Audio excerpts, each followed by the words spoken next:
Bismillahirrahmanirrahim. Assalamualaikum warahmatullahi wabarakatuh. Kembali lagi kita dapat bertemu di semester 2 pada KD 3.25, yaitu kaidah pencacahan, permutasi, dan kombinasi. Oke, tidak membuang waktu, kita langsung saja bahas materi yang pertama, yaitu kaidah pencacahan. Dalam kegiatan sehari-hari sering kita jumpai bermacam-macam permasalahan matematika yang mengharuskan kita menentukan pilihan dari beberapa opsi pilihan. Nah, dalam matematika hal ini dapat diselesaikan dengan cara menggunakan yaitu kaidah pencacahan. Oke, Bapak di sini punya contoh sama seperti yang ada di modul. Contoh pertama yaitu Ilham punya 4 macam baju dan 3 macam celana. Ada berapa pilihan pasangan baju dan celana untuk Ilham? Nah, dengan menggunakan kaidah pencacahan, kita dapat menyelesaikannya. Permasalahan tadi dapat diselesaikan dengan cara yaitu aturan penempatan.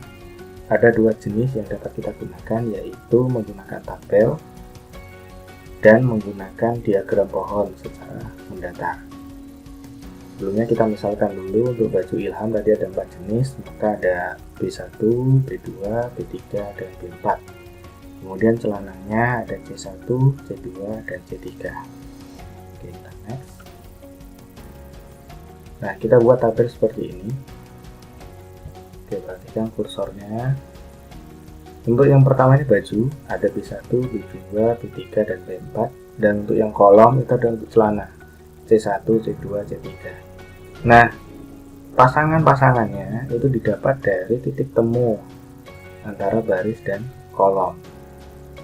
B1 dengan C1, B2 dengan C1, B3 dengan C1, dan seterusnya sampai B4 dengan C3. Setelah semua tabel ini terisi, kolom tabel yang terisi, kita dapat hitung ada berapa pasang menjadi alternatif pilihan. Ilham memilih pasangan. Nah, di sini terdapat 12 pilihan pasangan baju dan celana. Dari B1 dengan C1 atau baju pertama dengan celana pertama sampai baju keempat dengan celana ketiga. Nah, ini adalah penyelesaian menggunakan tabel. Kemudian dengan cara yang kedua yaitu menggunakan diagram pohon. Nah, di sini Pak Iwan mencontohkan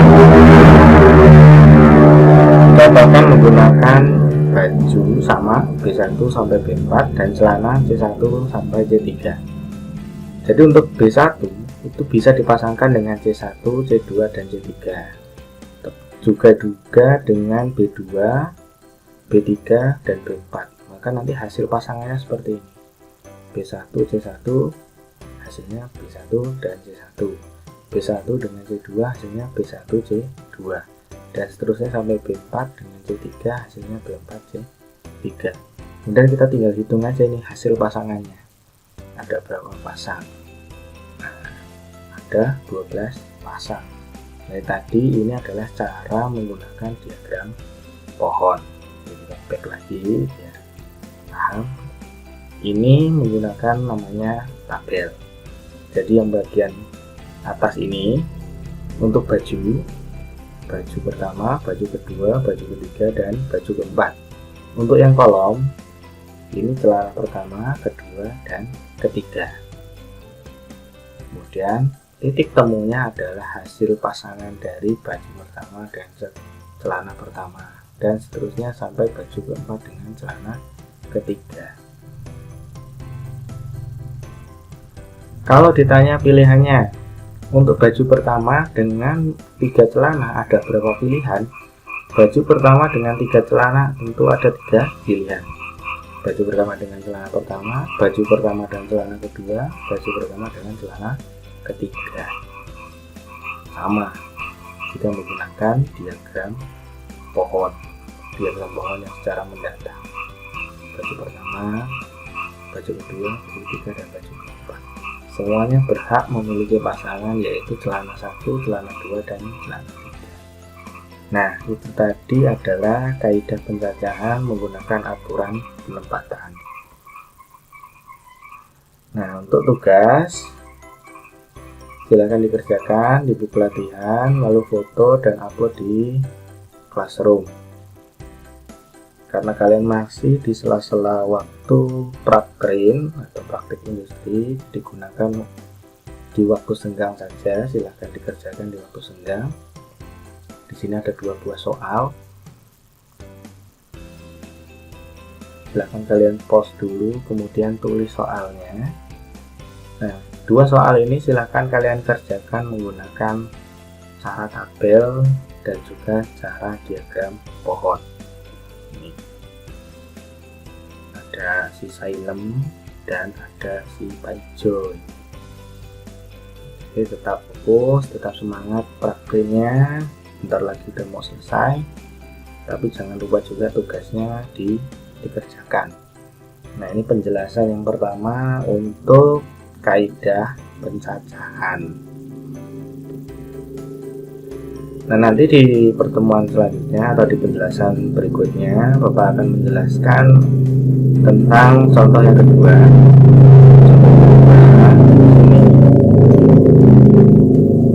Nah, di modul yang pertama perhatikan di sini berapa banyak nomor kendaraan di Jakarta yang dapat dibuat jika terdiri 4 angka dan 2 huruf di belakangnya. Itu bagaimana sih caranya? Sebenarnya sudah ada, tapi nanti akan Bapak jelaskan lagi bagaimana secara rinci penjelasannya. Nah, ini jawabannya sudah ada di bawahnya. Kalau kalian sudah mencatat atau sudah membuka modul yang saya bagikan di Classroom.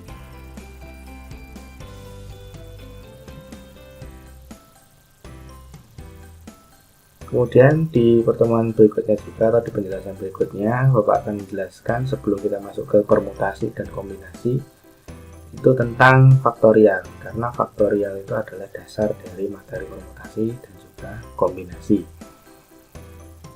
Baiklah, untuk video kali ini cukup. Bapak akhiri. Wassalamualaikum warahmatullahi wabarakatuh.